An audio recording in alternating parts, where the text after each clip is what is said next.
think about it, Kennedy's and Lyndon Johnson were really important in advancing the cause of civil rights. We get the Civil Rights Act, we get the Voting Rights Act, two of the most important pieces of legislation in American history. This comes about because of the alliance between the Kennedys and King and Johnson and King. And at the same time, the Kennedys and Johnson are stabbing him in the back. So it's the greatest relationship between a president and an activist, maybe ever, maybe since Frederick Douglass and Lincoln. But at the same time, it has this really dark underbelly because Robert F. Kennedy authorizes wiretaps on King for the FBI to begin surveilling him and his associates. LBJ reauthorizes it and condones it and even encourages the FBI to leak King's sexual activities to the media. So it's one of the darkest moments in American law enforcement history. We are surveilling a private citizen. We are not just surveilling him, but attempting to undermine his work, attempting to destroy him, really. At one point, they send an FBI, the FBI sends tapes of King's activities in hotel rooms with a note saying, you're going to be exposed. Your wife's going to know about this. The world is going to know about it. The only way out for you is suicide. That's the work of our government. And King goes on. He has to push through this. And the FBI even groomed a successor, someone they wanted to plant as the new leader of the civil rights movement. So it's just vicious. And I was not prepared for just how vicious it was. I really thought I knew the scope of it, but it was darker than I ever possibly imagined. And the fact that King endured that and kept going, unbelievable.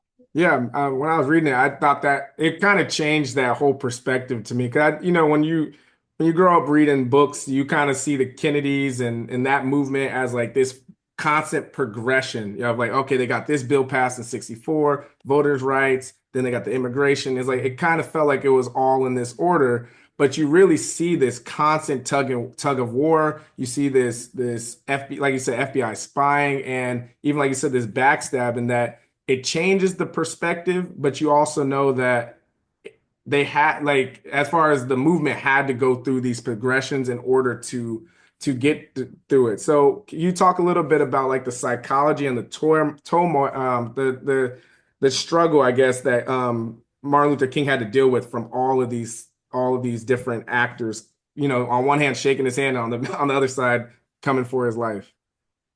Yeah, think about the fact that first of all, he's arrested 29 times. He's stabbed in the chest. His home is bombed. All of those things would have made most mortals quit. And then add to that his own government is surveilling him, that presidents are inviting him to the White House, and when he leaves, calling the FBI to get the latest scoop on his extramarital affairs. It's brutal, and it does take a toll. And I think sometimes King didn't even fully appreciate how bad a toll it was taking. For example, he starts speaking out on the Vietnam War, and newspapers begin criticizing him for it, like he's not qualified to speak on international affairs. And he's really sad. Like, why are they treating me this badly?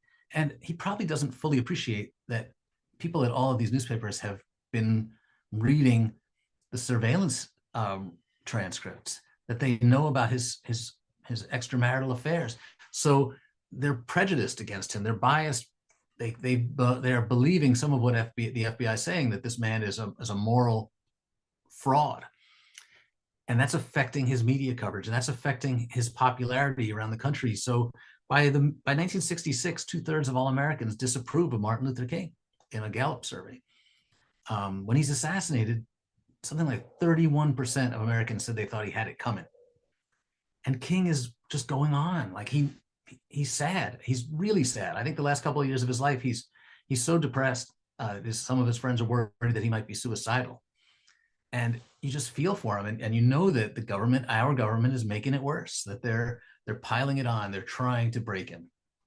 Yeah, from your research, did you feel like there was any evidence of it being fabricated in the sense of like, all right, J. Edgar Hoover has said, all right, he's the most dangerous, what I think they said, Negro in the world or in the United States. Do you think there's like that feel like, oh, we got to get anything we can on him, or is it just this is what was going on and he's kind of giving us this layup that we just see his whole life from. I'm kind of curious on how much of that part did you have to cipher as a writer? My strong feeling is that they weren't making up the fact that he had extramarital affairs. The details are voluminous, and in fact, I've interviewed people who knew about the affairs, and they confirmed that. So I don't think King was monogamous. I don't think he was faithful to Coretta, sadly. But that doesn't mean that the FBI had any right in using that fact to try to destroy him. And I think that we don't know just how much they're lying about him. We don't know what kind of rumors they're spreading to members of Congress or to members of the media. But we do know that everybody's got weaknesses, and King has had his own. And what's important about that isn't the fact that he was flawed. What's important is the fact that the FBI weaponized those flaws. Yeah, and do you think with the 20, because I know more are coming out in 2027, some of the tapes, do you feel like that will have a significant alter of the understanding of King's life, or is there anything that, I guess, even as a writer, would you be compelled to write more from the book based on anything, a follow-up or anything based on the tapes from 2027? I think it'll depend on what's on the tapes. I think, my hunch is that most of the stuff is out there already. And the only question is whether hearing the tapes and hearing King's voice is going to have an emotional fallout, whether it'll make people, well, it'll be hard for people to hear that. If there's something newsworthy on the tapes, then absolutely I would, update that in the book for the next edition. Yeah, I can only imagine just like all the Twitter drops and quick messages. I don't think people are gonna. Yeah, that I don't want to see that, but Yeah, I'm that's what I'm making a saying. choice. If you enjoyed that clip, make sure you head over to www.bookupapp.com to download our app so you can connect with your favorite bookish content creators, start conversations, and start your own book club.